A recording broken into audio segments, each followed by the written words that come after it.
To keep the hockey conversation going, we'll talk about a quote from Hall of Fame goalie Martin Brodeur that I thought was just a really interesting conversation. So he came out, this was about a week ago, talking about the workload of the modern day goalie. And this is his quote. I'll just lead it with this. He said, "I think we baby our goalies. I see it. I'm part of it. It's like my goalie coach will say he's played 5 games the last 8 days. I'm like, so the sport has changed, but the position has changed a lot just because of the workload these guys are having. It's so volatile in that position. One year you can be the top goalie. The second year it's like you don't even belong in the league. It's weird how really volatile the position has become, and it's the system of 1A and 1B that's going to create that. Because it's always going to be we can't play back to back. You're so scared number one gets hurt, and so you baby that guy for the longest times. So these guys are playing 55 games. They should be playing 65 to 70 like we did. So that's what Brodeur said. Um, Obviously, a really interesting perspective because he's right in terms of it has changed, where you don't necessarily, aside from a few outliers in terms of uh, like I'm looking at the Connor Hallebucks of the world, I'm looking at the Yeah, Vasilevskis of the world, and even then they're not playing the same level of games. But those are like kind of the no. guys where it's like you have a stud goalie that you put in as your definitive number one. You are A putting lot of him the other in times, as much as humanly possible. yeah, a lot of the other times it is very much a 1A, 1B splitting a lot of the time. They're not seeing the kind of like one goalie the entire season thing that Brodeur would be doing. The stat in the score article was that Brodeur played at least 70 games in 12 of his 22 seasons, including a stretch from 1995 to 2008, in which he averaged Yeah. 73 games per season. That is a hell of a lot different Well, I than mean, even what looking modern like day. I'm looking at it right now where it's like 2007, 2008, 77 games, 29, 2010, 77 games. Like that is We absolutely don't see that stupid. anymore. Yeah, like that is quite literally 5 off of the whole season. And I mean, I Yeah, told you this beforehand, Caleb, and I honestly I heard these stories so long ago that I couldn't even explain to you where they're from. But I've heard plenty of stories of Brodeur coming out right and just being frankly very pissed off about not being able to get all 82 because he would be very yeah, close and they'd pull him for one or two before the playoffs and you'd be like, I'm that close. You might as well let me get the whole year. And I mean, even yep. just like you look at the amount of workload, how many shots he faced in these seasons. He has multiple seasons over 2,000 shots, and still 922 save percentage, 920. A season with 12 shutouts. Like you look at it, we could just sit here and talk about how insane of a goaltender Brodeur is. I hope that that is not a shocker to anybody watching this, but like it's just it's absolutely crazy reading some of the stuff that him or I mean the other example in the 2000s of goalies who were playing with that type of workload is our own Calgary's own Mika Kiprasov, where he was the other guy who was really carrying that sort of workload. Really, the only other one in the 2000s. I'd argue it was Kipper and Brodeur that kind of died with that type of workload. But yeah, no, in the last few years, it absolutely has become the type of thing where you do I don't know if baby is the right word. It's the word Brodeur used, but I don't know if I'd use it. Baby your goalies into just basically playing way less games. What did Vasilevsky, like you pointed out them, what do they play in a So year? I have that. Okay. So Brodeur is right in terms of even these guys, like the studs of the league, are not playing the same amount that guys like Brodeur and guys like Kipper would. So let's go through Hellebuck. Hellebuck this season obviously not finished, so these Yeah. numbers are Yeah. going to be a little bit lower. Hellebuck's played 55. The last few seasons, 64, 66, 45. That was shortened due to COVID. Yeah. 58, 63, 67. And that's So higher than averaging I around thought like it would be. 65. That's yeah, that's high. It's higher, but it's nowhere near the Brodeur level. And Yeah. then you go to Vasilevsky, and it's even lower. Um, this year again, not finished. Also, Vasilevsky has the injury, but he's at 48. Then it goes 60, 63, 42 in the COVID season, 52, 53, 65, Yeah. 50. Um, it's not. We're looking at, and this is for the top goaltenders in the league, the guys who, Yeah. if you're playing in Brodeur's era, probably would get 70 games. These guys, Hallebuck is the highest average, like around 60. Vasilevsky's like 55 to 60. And Yeah. those are kind of the numbers that Brodeur was talking about, right? If not a little bit higher, just because of how good these guys are. It's really interesting, and I do wonder in terms of we've talked about how other than those guys like Hallebuck and Vasilevsky, like Brodeur said, goaltending is so volatile. Do you think Brodeur has a point in terms of like this is why, like they're not getting I consistent enough like playing time? Does that have something to do with maybe, it? but I would make the argument that the reason that they're not getting consistent enough playing time anymore is the fact that since teams used to play their goalies 70, 75 games, ever since then the goaltending pool has gotten a lot deeper. Like, you think of the backups that we used to have back in the day, like who we had backing up Kipper, for example. Like, I think Henrik Carlson. I think, oh god, Curtis Oh, I don't even know how to say his name anymore. McKennelly, Yeah, something like that. Yeah, like, people who, by all means, it would not be on a team nowadays. I'll be just come out frank and say it. Like, that is not a goalie that you want playing 30 games. A lot of the backups we see at the NHL level are a lot more skilled than what we used to see back in the day. And I think that does play a very large part of it. I think the role of the backup has gotten a lot better. I think there are a lot more talented goalies in the world than what we used to see. And that has led to teams going, well, we do not need to play our top guy every single night in, night out. Because this guy can still get us a win and give that top guy a chance to maybe rest up a little bit.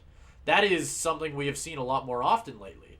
And I did not play goalie in my life. I have not played goalie. So I cannot speak to what it is like having to take a night off and then go back and try and play, and maybe that has led to more or less, I don't even know what I'm saying here, but like whether that has led to the oddities of the position now with goalies just disappearing off the map when it comes to their skill. But it's just, I don't know. I think that's a big reason why it's happening, for sure. Yeah, I think that's a good point.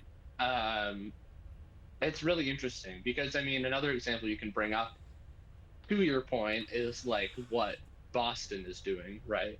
In terms of having Allmark and Swayman, and it's very much like an even split. And that's something that's really interesting, and that's working really well for them. But I do wonder in terms of more like, I'm looking at Markstrom, like especially where it's just like his 1 year where he randomly falls off a cliff. Yeah. Like, if he had been playing more consistently, like... Yeah, okay. I get your point. Because, like, with Markstrom and Vladar, we were still seeing Vladar play quite often. Like, what did Markstrom play most of his seasons here? Like, that's a great question. Probably less than 60. Like, my guess would be less than 60. I'd guess 55. Because I feel like Vladar did play a lot in the seasons that so far since we've had him. Here is the stats for Markstrom with his time with the Flames.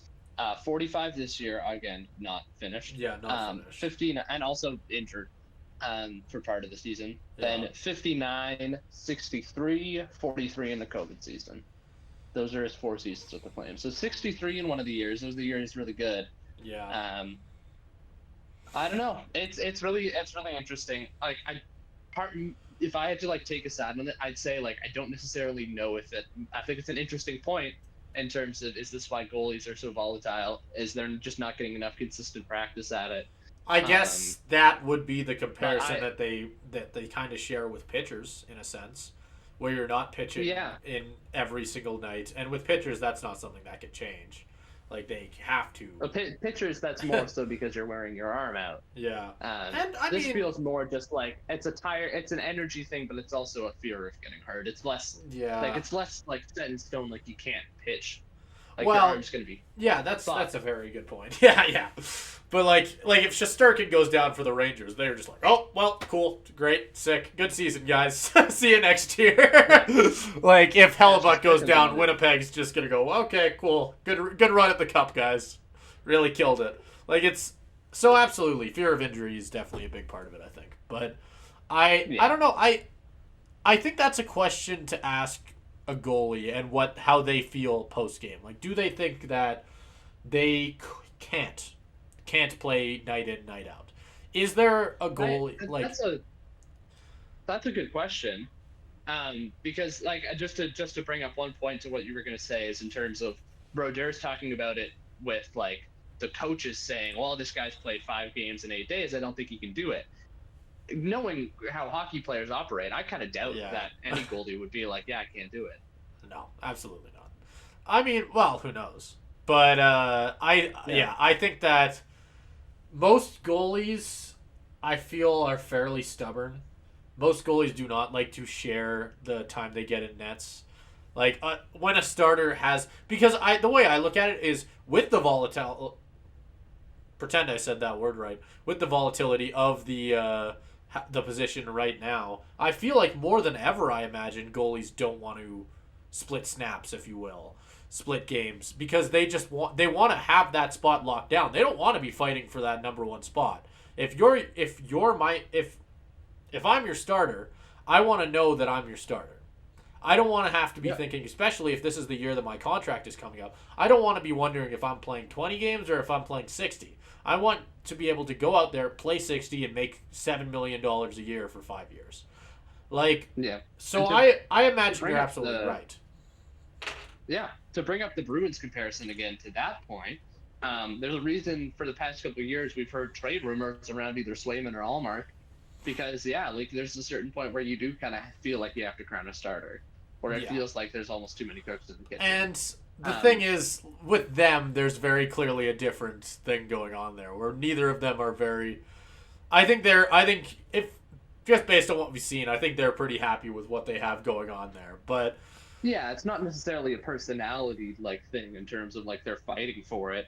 But I do think there's a lot of pressure, even from outside sources, to be like, okay, like you've got 2 starting caliber goalies, can we make a deal? You know? sure, I, yeah, I I wonder though, like in terms of the future of goaltending, is the Bruins model the future?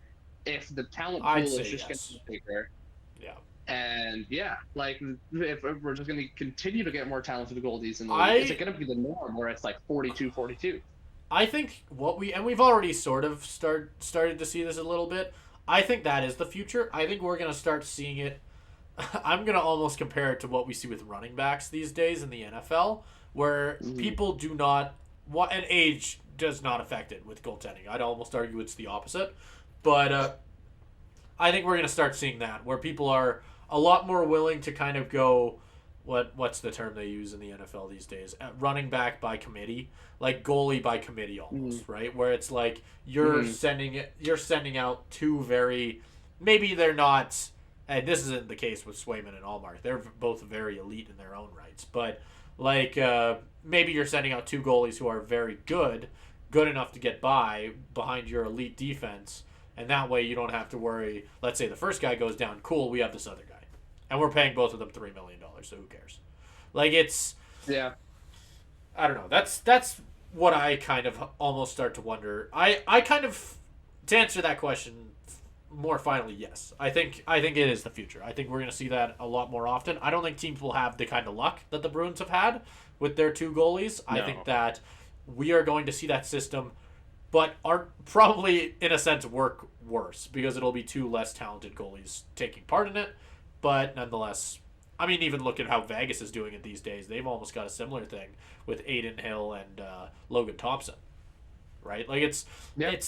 I think that type of thing is absolutely the future because teams do not want to risk that your number one guy is just gonna, I don't know, trip and that's it. That's your season. Yeah. He'll I get think injured in the second round. People thought you were gonna go the whole way, and all of a sudden you're relying on a guy you're paying $800,000 a year to try and finish this thing off. That's not going to be the case anymore. We're never going to see a team again who are going to be put in that position because they, with 100% certainty, will have somebody ready to play. in that spot. Yeah, and it's an interesting comparison you make in terms of to running backs in football.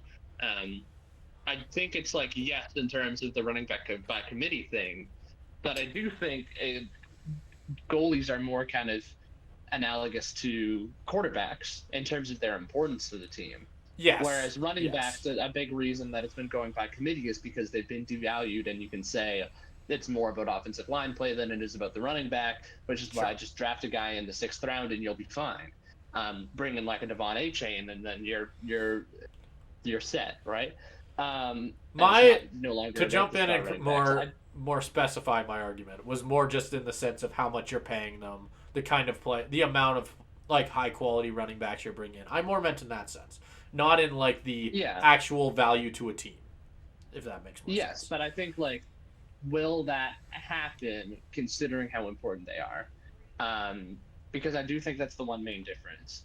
Will you be able to pay star like not necessarily star goalies, but like above average goalies less? It'll be interesting to see. It'll be interesting to see. Yeah. Yeah, I it's guess one of my those things. question to you would be to finish this off, sort of. Do you think that you could that we might start seeing the amount of money and years people are willing to pay goalies because of this entire issue? Do you think you're going to start to see the value of these goalies drop? I don't know. I almost wonder if it's just like a class divide almost, right? Where the Yeah. top goalies get paid more and that the There's average like a goalies $2 get million paid a dollar lot gap. less. Yeah, like if that gap just like continues to increase. Yeah. Like I think you even again, this is kind of the running back comparison also applies to here in terms of like all running backs are kind of undervalued. Even the guys like Yeah, I CMC, who guess. I would compare to like a Vasilevsky or like a Halibut if we're making this comparison, where they're I'd like argue. a best at their Yeah. position. Um, but CMC only got a 2nd round pick, right? Like he's still undervalued. Like Saquon Barkley, the Giants didn't even want him back for the price that they could get him for. Yeah. It's it is interesting. I do think in terms of like goalies, I think probably what you'll see is like the star players getting top dollar because like it's been proven again and again. You kind of need that star goalie to go deep in the playoffs. Like it's a big contributing factor. But it's Yeah, a star also or a been hot proven that you can kind of goalie, I guess would be the way to yeah, put that's it. Yeah. the thing. It is also kind of been proven that you can get a guy like Aiden Hill and he Yeah. just gets on a hot streak. It's really interesting. Volatility, I think, is the key word of this whole conversation because a lot of this we can just be talking out of our ass because it's such Yeah. a volatile position now, like Brodeur said, that like we don't even know what'll happen. That's Because true. like Markstrom is a great example. Fucking stellar 2 years ago, Yeah. garbage For a a year. year ago, and now Yeah. it's back to being stellar. Like it's absolutely insane. There's a reason we bring up like Vasilevsky, Halibut, and I guess Shesterkin's probably got to join that group if he hasn't already. In Oh, terms of I'd like the argue only ones that yes. have been, the only ones that have been consistently great over a long period of time. Because Yeah. you've seen goalies rise to that level and have similar seasons to those guys, but nobody's been as consistent. Brodeur's argument, obviously, is that it's because that they're not playing as much. Um, we do it's probably more nuanced than that. Like you brought up the Yeah. point of the talent pool deepening. It's just a really really interesting dynamic in terms of like how that position plays out. I think it's one of the more interesting dynamics between a position group and a team like in any sport really like other than like a star quarterback or the whole running back debate. Yeah. It's something that's really interesting and unique to goaltending specifically. I'd say pitchers. Pitchers and goaltending are the two that happens a lot in. Where it's just like Yeah, you'll see the best pitchers pitchers is in the good. world just disappear in a season. Yeah, that's true. That's Like true. and it's the That same is thing with another one. goaltending. It's the same thing with goaltending. Like it and that has to be a fear I think when contract season comes around with it like, sure, hey, you've been pretty good for me 2 years in a row and now it's contract time and we gotta talk about it, Yeah, but fuck do I not want to give you a pitcher is 5-year great. contract. Yeah, I think a pitcher is a great comparison. Oh yeah. Um, Well, it's the because comparison there that also everyone's still made. are like those. Yeah, it's also there are still it's the same thing where there are a few studs, right? That just like kind of Yeah. defy that and continue to be great year after year. And it's also the same in terms of like you're gonna need a star pitcher if you want to win the World Series, most Yes. likely, right? Or you're gonna need at least a good staff. Um, that is a great comparison. And it is a lot luck in terms of like from the team perspective, it is kind of luck based. That's the shitty thing for Wow, so is any everything GM, else. right? You need a little bit of luck on your Yeah, side to win the cup. That's it's always true. been the I think case. goalies. I think goalies more than anything. Yes. Um, but yeah, to wrap it up, I think the Brodeur conversation is a super interesting one. I don't know if it's necessarily like the the core reason behind a lot of what he's saying in terms of like it's why it's so volatile and like they should be playing 70 games. I think it's more so because we're just evolving past that, like you said, Yeah. because of how much more talented the position is. And it'll be interesting to see how that continues to change in the future. Yeah. No, I fully agree with you. I think, I mean, we'll see what it looks like in maybe 10 years. Maybe we'll see the Yeah, Vegas Boston approach to things where we see two goalies who absolutely are good enough to start in their own right, just splitting the thing. Maybe that's the future. Or maybe Brodeur's right. Maybe in 10 years, we're going to start to see goalies get higher up in the amount of games they're starting because teams start to realize, hey, you don't need to be sitting on the couch. You're good. Like, yeah, it's. Who knows? Who knows what direction it goes in? If I were a betting man, I would probably say that it's going to keep heading in the direction that it has been. I don't I really would say so see. too. I feel like if we were going to start to see it head backwards, we would see a team like Winnipeg, a team like the Rangers, a team like Tampa just throw out Vasilevsky for a season and see what happens. And obviously, you don't Yeah, want to really take that risk because what if you're wrong? But maybe Brodeur's right. Who knows? But it takes one team being brave, one team and one goalie being brave enough to try it, right? So yeah, whether that happens in the next 10 years, God, who knows? But yeah, I mean, I think if the past has shown us anything, one thing used to work. If the present is showing us anything, one thing is currently working. I guess we'll just have to wait and see what works better.